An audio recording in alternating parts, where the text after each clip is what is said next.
Hi everyone, this is Audran. Welcome to Wild Bush and Grit and to part 2 of my What is in my hunting pack video. In the first part we reviewed all the accessories and the gear. If you haven't seen that part, you can follow the link up there.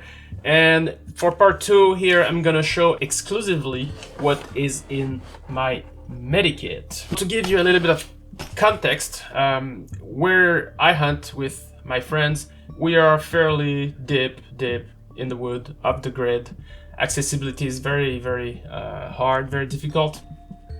If we ever get into trouble, we'll have a few hours before we can reach a hospital. So the maximum we can do on the site with first aid, the better it's going to be. So some of you might find this a little bit overkill, but hey, this depends on where you are, where you hunt, how close are you to your vehicle, your car, or being able to call for help, an ambulance, and get proper medical attention. Here we go.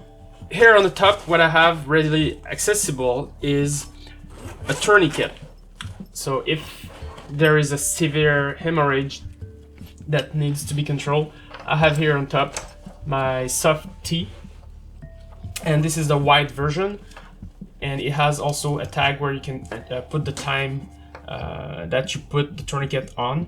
And the white version is allegedly better because it constricts less the limb on which it's being used, and you run less chance of having nerve damage using a soft tourniquet like this.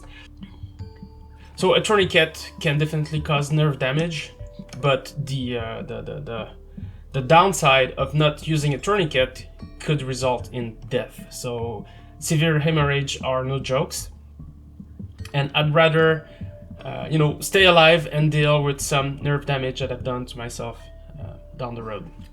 Cool.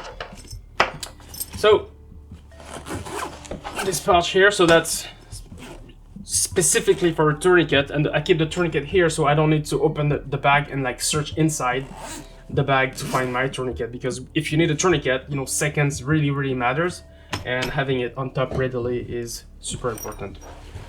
Alright, so here attached to the top I have some trauma shears, so I can cut out any material that anything like pants or whatever, so I can get to the wound easily and cleanly. This is my, if I have to sleep at night in the wood, I'll need one of these. And of course I'll make a bed with branches and the leaves, but this can help you having a better night in the wood. And I will also keep with me this small packet of heat pad. I can keep them close to my body so at night I'll stay warm. Actually, with this, last year I was in Anticosti. I just made my shot. I made my shot 20 minutes after sundown, and by the time I recovered the deer, it was like pitch black. My friend couldn't find me. Communication on the radio was very difficult and spotty, and I was considering sleeping in the woods. So, and this, I had this on me, so I wasn't worried. But a situation where you might find yourself sleeping in the wood is, it's highly probable. And the reason being is I didn't want to just hike back to camp at night and leave the deer I just shot in the woods. There are other animals roaming around like foxes and stuff, and I wanted to guard my bounty. All right. Next thing, of course, here I have some gloves that I'll keep inside another glove, so to keep them clean.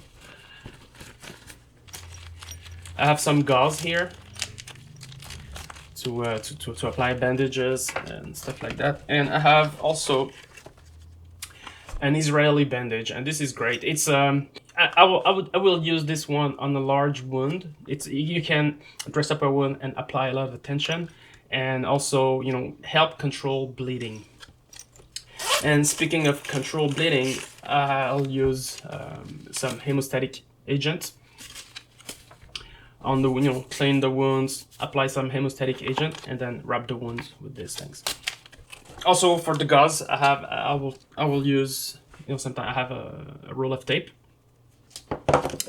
and also some little clips, some metal clips, not clips, but I don't know how to call this little thing, but yeah. And this is to secure the gauze. New message received. So next here is bug repellent. You will never see me in the wood without bug repellent.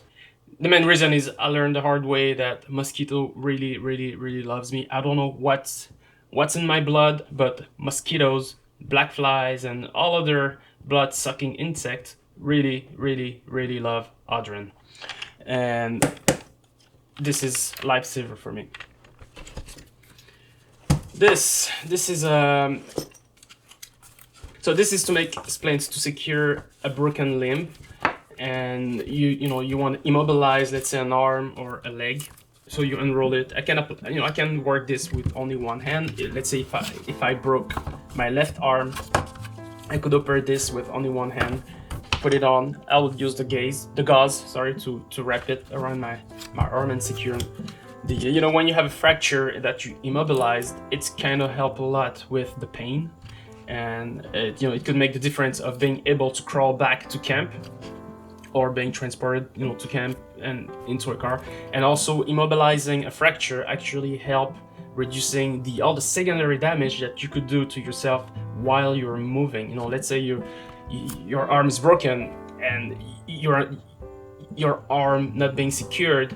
If you have any shard of bones through the muscle, and it's still moving, this will cause pain and more damage. So it's very important to secure that limb, to immobilize it as much as you can before actually moving and going to seeking medical care.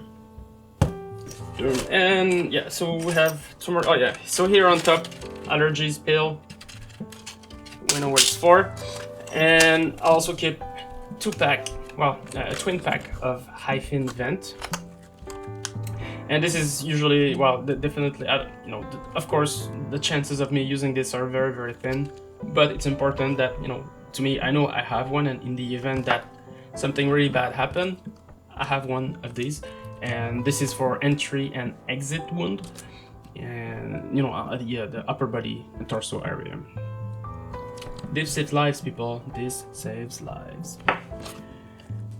And that's it for this medikit, my first aid kit, what I bring with me on my hunt, along with all the other accessories. And that's it, folks. Thanks for watching. Let me know in the comment if you enjoy this video. If you like what I'm doing here on this channel, please consider subscribing. I'll definitely post more video like this in the future.